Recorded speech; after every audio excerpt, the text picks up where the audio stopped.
बालमित्रांनो, आज 15 फेब्रुवारी आहे, रविवार आहे. फेब्रुवारी महिन्याचा हा तिसरा आठवडा आहे. आज आपण एकत्र कशासाठी जमलेलो आहोत? बालसंस्कार वर्ग घेण्यासाठी जमलेलो आहोत. आपण नियमितपणे प्रत्येक रविवारी सकाळी 11 ते 12 या वेळी बालसंस्कार वर्ग घ्यायला श्री स्वामी समर्थ सेवा केंद्र कोलार बुद्रुक येथे येत असतो. आपण सर्वजण आल्यानंतर पहिल्यांदा आपली चप्पल पादत्राणे स्टँडवर ठेवली, त्यानंतर पायावरती पाणी घेतलं. आतमध्ये आल्यानंतर औदुंबराला आपण प्रदक्षिणा घातल्या आणि प्रदक्षिणा घालताना आपण दत्त महाराजांचा मंत्र म्हणालो. कोणता म्हणालो? दिगंबरा दिगंबरा श्रीपाद वल्लभ दिगंबरा, दिगंबरा दिगंबरा श्रीपाद वल्लभ दिगंबरा हा मंत्र म्हणालो. त्यानंतर आपण महाराजांच्या दरबारामध्ये गेलो. दरबारामध्ये गेल्यानंतर आज आहे महाशिवरात्र. महाशिवरात्रीच्या निमित्तानं रुद्रयाग सेवा सुरू आहे, त्यामध्ये तुम्ही थोडीशी सेवा रुजू केली. ते करून आल्यानंतर आपण इथं बसलो आणि योगासनामध्ये आपण शवासन याची माहिती पाहिली. शवासन म्हणजे शयनस्थितीतलं शयनस्थित असं आसन, याविषयी आपण बोललो. हे करत असताना आपल्याला माहिती आहे की आपल्या बालसंस्कार वर्गाची सुरुवात आपण कशाने केली? सुविचाराने केली. बरोबर. सुसंस्कार घडवायचा असेल तर बालमनावरती सुविचार बिंबवले पाहिजेत. आणि तो सुविचार पाहत असताना आपण म्हणालो की वरी चांगले आंतरी गोड नाही. वरी चांगले परंतु आंतरी गोड नाही, तया मानवाचे जिने व्यर्थ आहे. वरी चांगले आंतरी गोड आहे, तया लागी कोणीतरी शोधत आहे. अशा चांगल्या माणसाचा शोध देवही घेत असतात. अशा चांगल्या माणसाचा शोध समाजही घेत असतो. म्हणून आपण चांगलं माणूस बनलं पाहिजे, हा संदेश या सुविचारातून दिलेला दिसतो आहे. त्यानंतर आपण पुढं नियमित सेवा घेतलेली आहे. या नियमित सेवेमध्ये गणपती स्तोत्र, प्रज्ञाविवर्धन स्तोत्र, श्री स्वामी समर्थ मंत्र, एक माळ, बरोबर, आणि गायत्री मंत्र ही सेवा आपण रुजू केलेली आहे. त्यानंतर आपल्या विशेष सेवेमध्ये आज आपण श्री सरस्वती आराधना म्हटलेलो आहोत. कोणती ती सरस्वती आराधना? या कुंदेंतु तुषार हार धवला, या शुभ्रव्रस्ताव्रता, या वीणावर दंड मंडित करा, या श्वेत पद्मासना. शंकर उपासना ही प्रधान उपासना असते. या सृष्टीचं मूळ दैवत हे आदिनाथ आहे, शंकर आहे. देवों के देव महादेव असं म्हटलं जातं. आज महाशिवरात्र आहे. महाशिवरात्री दिवशी शंकराची मनोभावे मनपूर्वक आराधना केली जाते. कारण कण कण में प्रभु का अस्तित्व है, कण कण में शिव है. बरोबर. प्रत्येक मानव रूपामध्ये शिवाचा अंश असलेला आपल्याला दिसतो आहे. मग अगदी शिकार करणाऱ्या पारध्यानेही शंकराची उपासना करत असताना किंवा शिवपुराणातील कथा महात्म्यानुसार आणि लोकगीतातील लोकजीवनातील कथानुसार शिव उपासना ही फलप्रद असते हे सांगितलेलं आहे. खरं तर शिव उपासना ही निसर्ग पूजक आहे. शिव उपासना ही निसर्गाशी सृष्टीशी नातं सांगणारी आहे, असाही भावार्थ आपल्याला इथे निघतो आहे. आरोग्यशास्त्रामध्ये आपण उष्णतेचा सामना करताना याविषयी माहिती पाहिलेली आहे. सध्या कोणता काळ सुरू आहे? उन्हाळा सुरू आहे. मग उन्हाळ्यामध्ये अनेकांना उष्णतेचे विकार होत असतात. घामोळ्या येणं, बरोबर, नाकातून रक्तस्राव होणं किंवा हाताची आणि पायांच्या तळव्यांची आग होणं, अशा गोष्टी घडत असतात.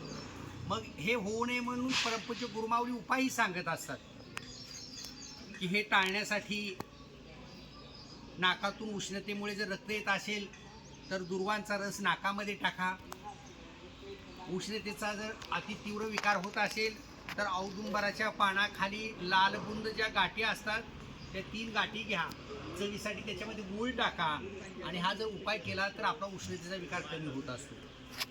किंवा तुळशीचे चमच्याभर बी रात्रभर पाण्यात भिजून ठेवा, सकाळी अंशापोटी पाण्यात कुस्करून असं 21 दिवस जर आपण घेतलं तर उष्णतेचे विकार कमी होतात. असाही एक उपाय त्याच्यावरती आपल्याला दिलेला दिसून येतो आहे. त्यानंतर आपण पर्यावरण उपक्रम पाहिलेला आहे आणि त्याच्यामध्ये पाणी जपून वापरा असं आपण म्हटलो. काय म्हटलो? पाणी जपून वापरा. का बरं पाणी का जपून वापरायचं? म्हणजे सांगा, बसून सांगा. कारण की आपल्या पृथ्वीवर 1% पाणी खेळलं आहे. म्हणजे पाणी ही अमूल्य संपत्ती आहे. पाण्याचा साठा आपण सर्वांनी जतन केला पाहिजे. उन्हाळ्यामध्ये आता छोट्या ग्लासामधूनच पाणी प्यायचं, मोठ्या ग्लासामधून प्यायचं नाही. छोट्या ग्लासामधून पाणी प्यायचं, पुन्हा लागलं पाणी तर पुन्हा छोट्या ग्लासामधून प्यायचं. मोठ्या ग्लासामधून पाणी पिलं तर काय होईल बरं? आपण थोडं पाणी पिऊन उरलेलं पाणी काय करून देऊ? फेकून देऊ, टाकून देऊ. म्हणून असं म्हटलं जातं की वाणी आणि पाणी जपून वापरा. वाणी आणि पाणी जपून वापरा. वाणी म्हणजे भाषा, बोलणं, वैखरी. कारण वाणीमुळं वर्तमान काळ सुरक्षित राहतो, तर पाण्यामुळं भविष्यकाळ आपला सुरक्षित राहत असतो. म्हणून वाणी आणि पाणी काय करायचं आहे? जपून वापरायचं आहे, याची माहिती येते. आता विशेष उपक्रमामध्ये आपल्याला माहिती आहे की आता 19 फेब्रुवारी तारीख येते आहे. 19 फेब्रुवारीला कोणाची जयंती असते? छत्रपती शिवाजी महाराज, हिंदवी स्वराज्याचे संस्थापक, आपल्या सर्वांचं आराध्य दैवत छत्रपती शिवाजी महाराजांची जयंती ही 19 फेब्रुवारीला आहे. 19 फेब्रुवारी 1630 रोजी छत्रपती शिवाजी महाराजांचा जन्म कुठे झाला? शिवनेरी किल्ल्यावरती झाला. छत्रपती शिवाजी महाराजांच्या आईचं नाव काय? जिजाऊ माता. वडिलांचं नाव काय? शहाजी महाराज. बरोबर. शिवनेरी किल्ल्यावरील शिवाई देवीवरून छत्रपती शिवाजी महाराजांचं नामकरण झालं शिवाजी. 2000 मावळ्याच्या सोबतीनं छत्रपती शिवाजी महाराजांनी आसमानी सुलतानी संकटाशी सामना केला. सर्वांना एकत्र घेऊन, सर्व जाती धर्माच्या माणसांना एकत्र घेऊन हिंदवी स्वराज्याची स्थापना केली. अगदी आपल्या सैन्यामध्ये पठाणांनाही मोठेपण देऊन, सरदारकी देऊन हे शिवराज्य उभा केलं आणि या माध्यमातून हिंदवी स्वराज्याची स्थापना झालेली आपल्याला दिसते आहे. मा जिजाऊ यांनी गर्भामध्ये असताना छत्रपती शिवाजी महाराजांना सांगितलेल्या, कथन केलेलं आणि श्रवण केलेलं, वाचलेलं रामायण महाभारत हे संस्कार महाराजांवरती बालपणामध्येच झालेले आहेत. राष्ट्रमाता राजमाता जिजाऊ महासाहेबांनी छत्रपती शिवाजी महाराजांवरती संस्कार केले, धडे दिले, कुशल प्रशासनाचं तंत्र शिकवलं आणि महासाहेबांच्या छत्रछायेखाली छत्रपती शिवाजी महाराज आमच्या असंख्य तरुणाईचे आणि महाराष्ट्राचे आराध्य दैवत ठरले. आई जगदंबा, महाराष्ट्राची कुलस्वामिनी तुळजाभवानी मातेच्या आशीर्वादानं आणि आपल्या आईच्या म्हणजे जिजाऊ मातेच्या मार्गदर्शनाखाली छत्रपती शिवाजी महाराजांनी शिवकाळ उभा केला. आणि तो शिवकाळ म्हणजे इसवी सन 1600 ते 1700 या 100 वर्षाच्या कालावधीमध्ये छत्रपती शिवाजी महाराजांचं अष्टप्रधान मंडळ, त्यांचं कारभार याचा प्रभाव असलेला दिसून येतो. म्हणून 16वे शतक हे छत्रपती शिवकालखंड, शिवकाळ म्हणून ओळखलेला आपल्याला दिसून येतो आहे. म्हणून विद्यार्थी मित्रो, विशेष उपक्रमामध्ये आपण किल्ल्यावरील उपक्रम याची माहिती घेतली. रुद्राक्ष कशाची माहिती घेतली? किल्ल्यावरील उपक्रमाची माहिती घेतली. बरोबर. किल्ल्यावरील उपक्रमाची माहिती घेत असताना शाळेमध्ये आपण वक्तृत्व स्पर्धा राबवत असतो. त्या प्रसंगी आपण महाराजांचं जीवनचरित्र सांगत असतो. कधी कधी शैक्षणिक सहल आपण गड किल्ले पाहण्यासाठी घेऊन जात असतो. पण बालमित्रांनो, या ऐतिहासिक वस्तूचं आणि वास्तूचं संवर्धन करणं ही आपली सामूहिक जबाबदारी आहे. म्हणून हा शिवकाळ डोळ्यासमोर उभा राहत असताना आपण गडकिल्ल्याचं दर्शन घेण्यासाठी, पाहणी करण्यासाठी, अभ्यास दौरा करण्यासाठी सहली काढत असतो. नाही जमलं तर आपण बालसंस्कारच्या मुलांनी तिथं स्वच्छतेची सेवा रुजू करावी किल्ल्यावरती गेल्यानंतर, बरोबर.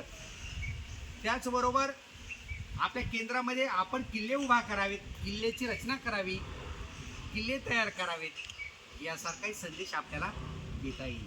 परंतु काही विकृत मनप्रवृत्तीची माणसं असतात की गेलं की काहीतरी त्या भिंतीवरती लिहायचं, गेलं किल्ल्याच्या ठिकाणी की काहीतरी अस्वच्छता करायची, काहीतरी वाईट असं वागायचं, अशी कृती आपण करायची नाही.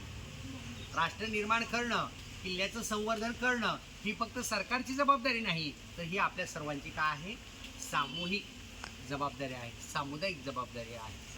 म्हणजे गड किल्ल्यांचं संवर्धन करायचं आणि स्वच्छता करणं हे आपल्या समूहाचं काम आहे. आणि हे काम बालमनातून आपल्याला पुढं खरं तर घेऊन जायचं आहे.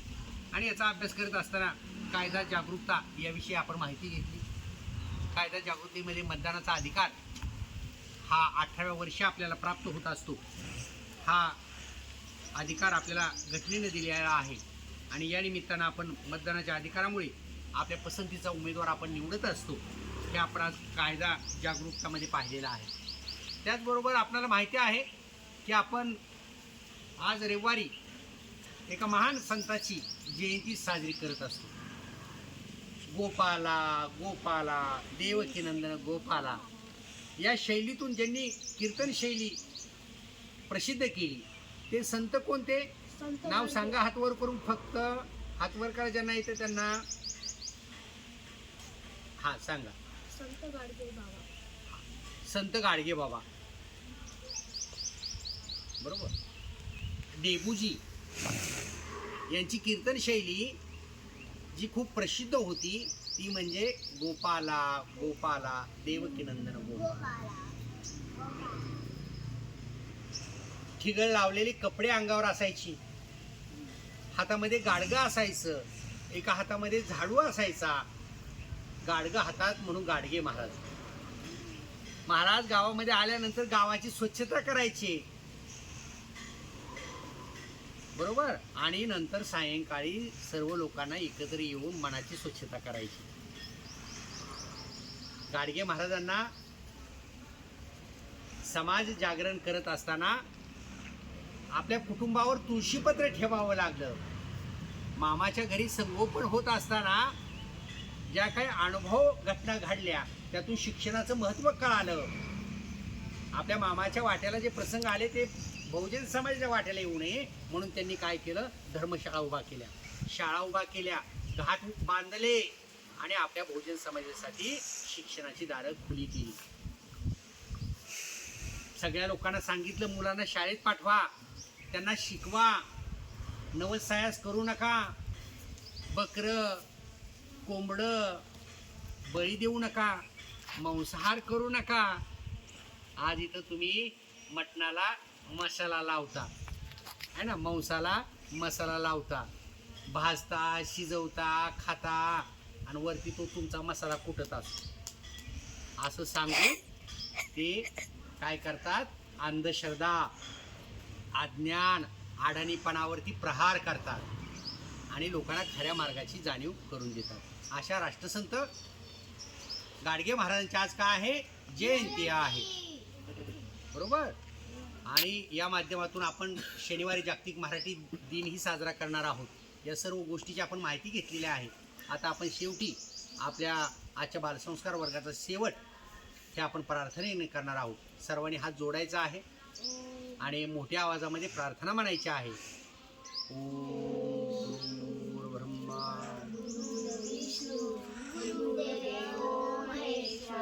गुरुर् साक्षात् परब्रह्म तस्मै श्री स्वामी समर्थ महाराज